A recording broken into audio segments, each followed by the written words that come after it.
Bismillah. Ikatan Pak.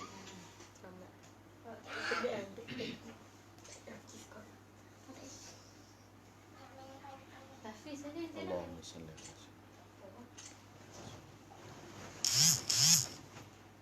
Bismillahirrahmanirrahim.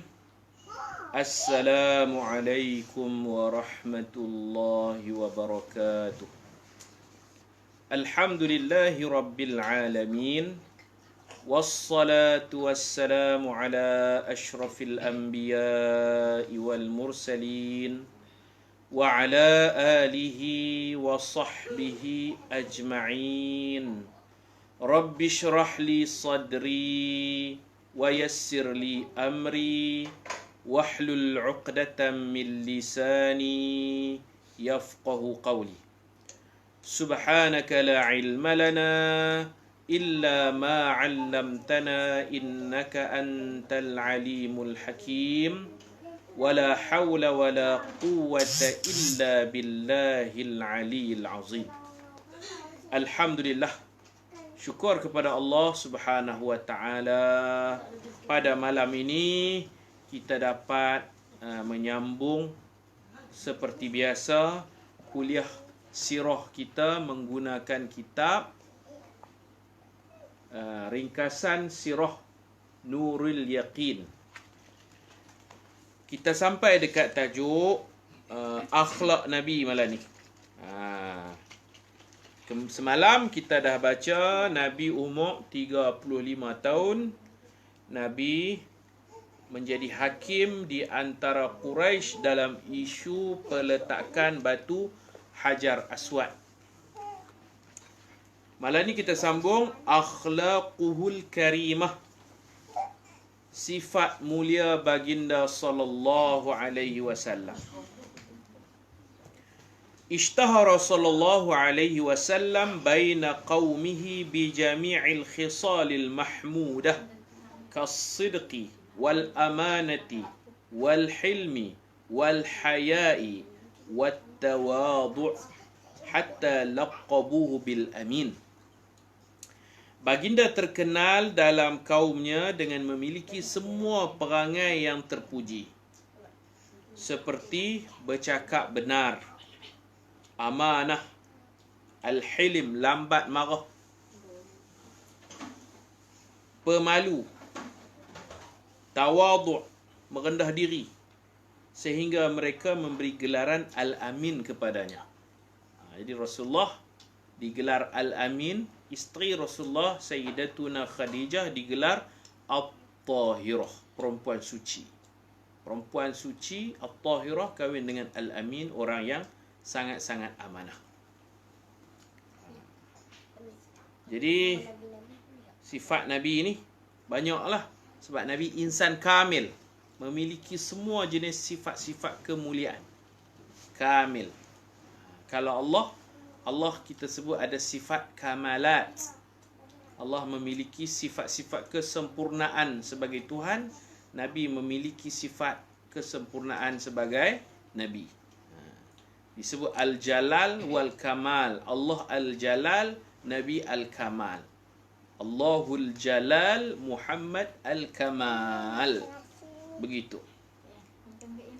Yang paling menonjol amanah, sehingga orang percaya dekat Nabi.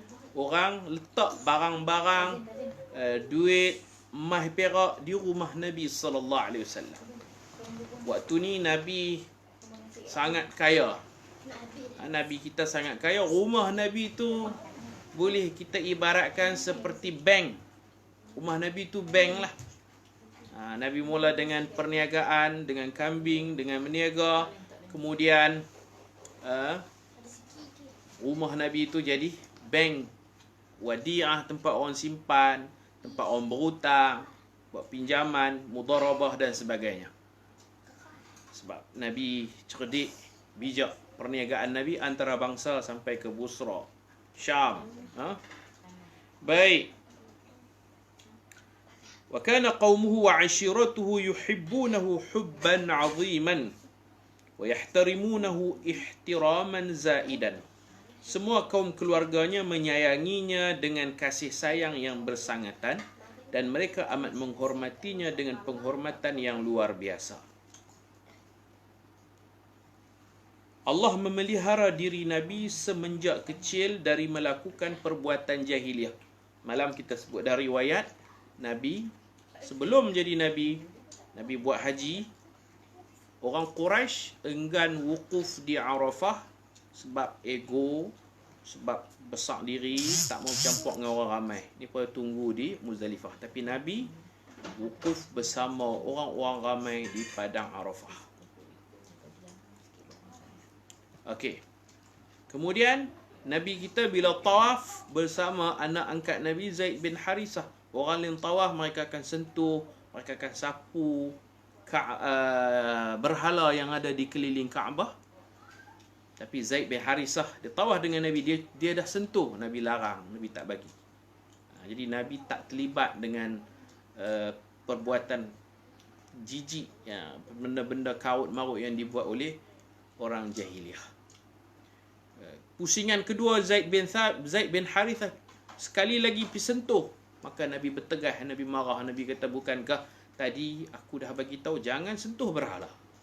Tak faham lagi kah? Sengaja Zaid bin Harithah kali pertama dia sentuh, dia kena larangan Nabi. Kali kedua dia sentuh lagi, dia nak tengok reaksi Nabi. Nabi marah. Itu sebelum jadi Nabi, Allah dah campak kepada dalam hati Nabi benci kepada berhala. Jadi Nabi tak terlibat dengan perbuatan jahiliah ni. Contohnya, falam yashrab khamran walam yasjud li sanamin. Baginda tidak pernah meminum arak dan tidak pernah sujud kepada berhala. Arak berleluasa orang pakai minum, Nabi tak pernah minum. Macam tu. Tok Wan Nabi pun kita cerita dulu, Abdul Muttalib mengharamkan arak ke atas dirinya. Adik susu Nabi Uthman bin Maz'un juga tak pernah setitik pun arak masuk. Jadi family Nabi ni Allah Ta'ala jaga. Bukan Nabi saja, kaum kerabat Nabi, Tok Wan Nabi tak minum arak. Adik susu Nabi Uthman bin Maz'un radhiyallahu anhu juga tak minum arak. Begitu. Dan tidak pernah walam yasjud, tak pernah sekalipun sujud kepada berhala. Tak pernah sujud dekat berhala. Kita cerita dah semalam, cerita bagaimana Nabi angkat batu apa semua, kemudian Nabi selak kain, kemudian Allah buat Nabi bagi pengsan kan. Kita dah cerita dah semalam bagaimana Allah menjaga Nabi sebelum jadi Nabi. Nabi sudah maksum, terpelihara. Wa akramahu Allah qabla an-nubuwah bi mu'jizatin. Allah memuliakan Nabi dengan beberapa keistimewaan.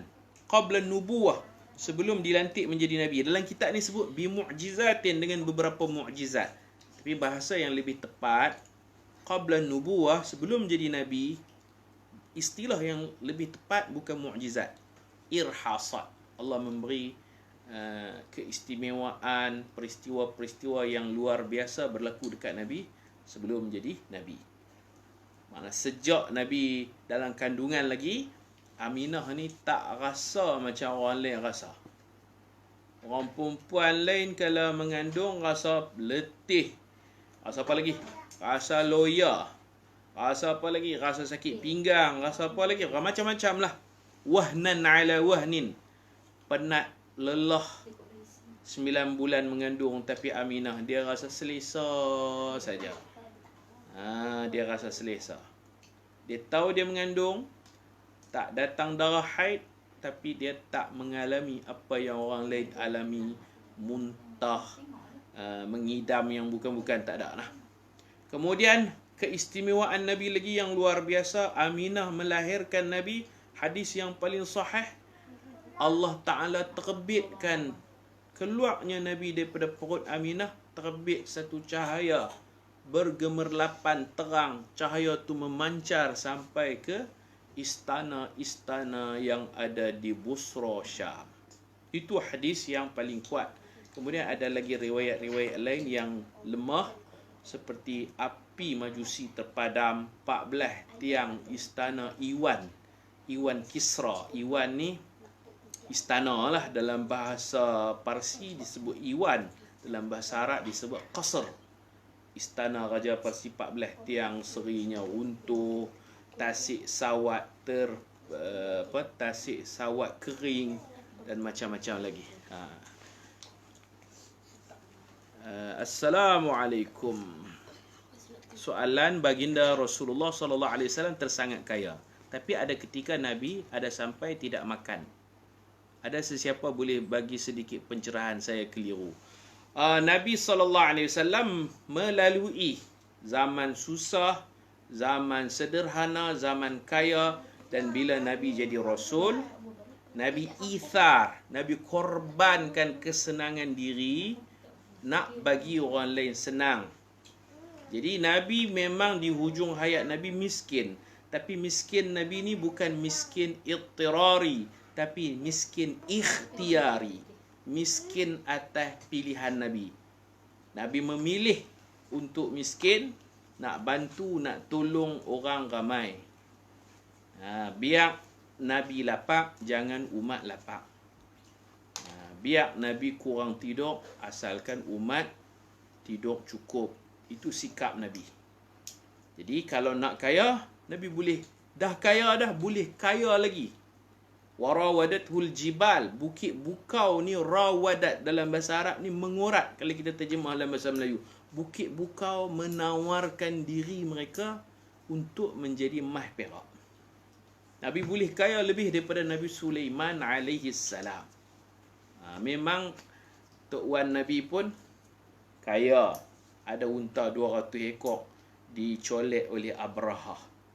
Dan Tok Wan Nabi bernazar, kuliah kita sebelum ni nazar, kalau aku ada 10 orang anak, aku nak sembelih seorang, semata-mata mencari telaga Zamzam. Dia buat cabutan, kena nama ayah Nabi. Tok Wan Nabi memang nak tunai nazar. Abdullah, anak kesayangan, dia nak sembelih sebab dia dah nazar. Cabut, keluar nama Abdullah. Tapi orang larang, kemudian diganti dengan diat, wang pampasan. Nyawa Abdullah diganti dengan 100 ekor unta disembelih. 100 ekor unta tu orang kaya lah. Tok Wan Nabi kaya. Abu Lahab ketika Nabi dilahirkan, birthday Nabi, pak penakan Nabi Abu Lahab buat kenduri 100 ekor unta. Jadi Nabi dari keluarga bangsawan yang kaya. Nabi sendiri Allah takdirkan berkahwin dengan isteri yang kaya. Rumah Nabi pernah jadi bank, tapi umur 40 Nabi tukar siasah, cara Nabi memerintah ni. Nabi memilih jalan zuhud. Itu cara politik Nabi. Bukan Nabi nak menunjuk-nunjuk, tapi memang Nabi dihormati oleh semua orang. Bila Nabi memimpin, Nabi bukan kejar kemewahan, bukan kejar kesenangan. Nabi dah kaya dah, tapi Nabi bantu rakyat, bantu umat, sehingga kan Nabi bagi duit Nabi sampai habis duit Nabi. Kalau ada orang meminta-minta, tak mampu makan, tak ada duit dan sebagainya, Nabi kata, aku pun tak ada duit. Senang cakap macam ni, kau pergi ke kedai tu, ambil barang, nanti bagi tahu saya Muhammad yang akan bayar. Nabi sampai ke peringkat tu. Peringkat nak ithar lah, melebihkan orang, korbankan diri sendiri untuk kesenangan orang lain. Baik. Sebelum jadi Nabi, Allah Ta'ala memberi keistimewaan-keistimewaan kepada Nabi. Nabi dipayungi awan. Dallat ala azamati mustaqbilihi. Minha taskhirul ghamamah lahu fi safrati thaniyah ila Syam. Antaranya baginda dipayungi awan dalam perjalanan ke Syam kali yang kedua. Kehidupan Nabi SAW qubailar risalah, ketika hampir dilantik menjadi Rasul. Ketika menghampiri umur 40 tahun, baginda suka mengasingkan diri. Ahabbal ibti'ad 'anil nas wal ibadah. Baginda suka mengasingkan diri. Uzlah, duduk seorang-seorang dari orang ramai, dan rajin beribadat. Bila Nabi umur 40, Allah Ta'ala campak dalam hati Nabi, gemar duduk seorang-seorang dalam Gua Hira. Gua Hira ni menurut ulama Gua Hira ni dulu Tok Wan Nabi, Datuk Nabi Abdul Muttalib pun suka bersunyi diri dalam Gua Hira. Abdul Muttalib. Setiap bulan Ramadan, Abdul Muttalib akan naik masuk dalam Gua Hira. Dan dia akan bawa makanan. Dalam kuliah pertama saya dah cerita dah. Kuliah pertama atau kuliah kedua, siri kedua baru ni. Kita dah cerita dah. Abdul Muttalib ni disebut Mut'imut Tuyur. Pemberi makan kepada burung. Dia bawa makanan, dia naik atas bukit, dia akan bagi makanan kepada burung-burung. Dan dia memang kat bawah ni dia bagi duit kepada orang ramai, bagi makan. Burung, binatang pun dia bagi makan. Maka dia dipanggil Mut'imut Tuyur. Pemberi makan kepada burung. Dan dia juga dipanggil, Abdul Muttalib ni Al-Fayyad. Orang yang Allah bagi rezeki melimpah ruah. Dan dia tak kepung kat dia seorang-seorang. Dia kongsi rezeki. Dia banyak menderma, banyak buat kenuri, jamu orang makan. Al-Fayyad. Fayyad ni makna orang yang Allah memberi rezeki melimpah ruah. Banyak sungguh. Kayanya Datuk Nabi SAW. Jadi Gua Hira ni, bila Nabi naik atas Gua Hira, Nabi duduk tu ibadah, kemudian khalwah, dan juga tafakkur, dan juga melihat Kaabah. Di Gua Hira tu boleh nampak Kaabah tu semua ibadat. Nampak Kaabah ibadat, berfikir tentang kejadian langit bumi itu juga ibadat. Duduk seorang-seorang tu pun juga ibadat. Sebab Nabi tak mau dah, tak selesa dengan masyarakat Arab yang banyak berzina, bunuh anak perempuan dan sebagainya. Baginda memilih Gua Hira. Gua Hira ni bukitnya dipanggil Jabal Nur. Bukit tu dipanggil Jabal Nur, lubang gua tu dipanggil Hira. Jadi Jabal Nur ada Gua Hira. Ia terletak pada bukit di jalan Mekah.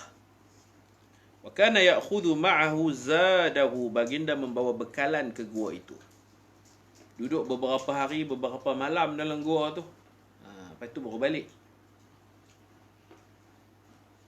Wa idza faragha raja'a ila zawjatihi Sayyidah Khadijah. Baginda akan pulang ke rumah bertemu isterinya Khadijah untuk mengambil bekalan yang lain pula. Macam tu, ulang alik lah. Bila balik tu bersama keluarga isteri beberapa hari, nanti pergi pula. Macam tu lah. Beberapa hari di rumah, beberapa hari di gua. Dan ini yang Nabi SAW sebut, aku mengenali batu dan pokok. Bila aku nak panjat Gua Hira ni, aku mengenali batu dan pokok mengucap salam kepadaku. Nabi cakap tu Nabi duduk di Madinah. Duduk Madinah, Nabi kata, di Mekah ada Jabal Nur, ada Gua Hira. Aku nak panjat Gua Hira tu, ada batu-batu tertentu memberi salam. Assalamu alayka ya Rasulullah. Aku masih kenal, masih dalam ingatanku batu mana, pokok mana di kiri kanan jalan nak naik Gua Hira. Dia mengucap salam. Nabi kata, seandainya aku boleh pulang ke Mekah, membawa kamu pulang ke Mekah dari Madinah, aku akan tunjuk kepada kamu, ini dia batu, ini dia pokok yang mengucap salam. Ini semua peringkat Nabi dah dekat-dekat nak dilantik jadi Rasul. Belum turun lagi wahyu Iqra. Ini dia panggil pra-wahyu lah. Batu bagi salam, pokok bagi salam. Satu lagi, kalau Nabi tidur, Nabi akan dapat mimpi yang benar. Sebelum dapat ayat Iqra tu, Nabi dapat ar-ru'ya as-sadiqah. Mimpi yang benar. Nabi mimpi, apa yang Nabi tengok dalam mimpi, esok lusa dia akan jadi sungguh. Apa yang Nabi tengok dalam mimpi. Contoh Nabi tengok dalam mimpi Nabi ada satu pokok patah dahan. Contohlah, saya bagi contoh. Esok atau lusa Nabi akan tengok pokok macam dalam mimpi patah dahan. Kalau Nabi mimpi fulan bin fulan mati, esok atau lusa atau beberapa hari dia tu akan mati. Sama sebiji macam apa yang Nabi mimpi. Itu pun permulaan wahyu kepada Rasulullah SAW. Tak lama lepas itu Jibril datang peluk Nabi ketika Nabi sedang duduk dalam Gua Hira. Nabi buat apa dalam Gua Hira? Wa kana yata'abbad ala dini jaddihi Ibrahim min 10 ayyam ila syahr. Baginda beribadat mengikut agama moyangnya, iaitu Nabi Ibrahim. Baginda berada dalam gua antara 10 hari ke sebulan. Kadang-kadang Nabi duduk 10 hari, betul balik beberapa hari. Kadang-kadang duduk sampai sebulan. Kita berhenti takat ni dulu. Esok kita akan sambung Bad'u nuzulil wahyi, permulaan turunnya wahyu. Wa sallallahu ala sayyidina Muhammad wa ala alihi wa sahbihi wa baraka wa sallam. Walhamdulillahi rabbil alamin. Assalamualaikum warahmatullahi wabarakatuh.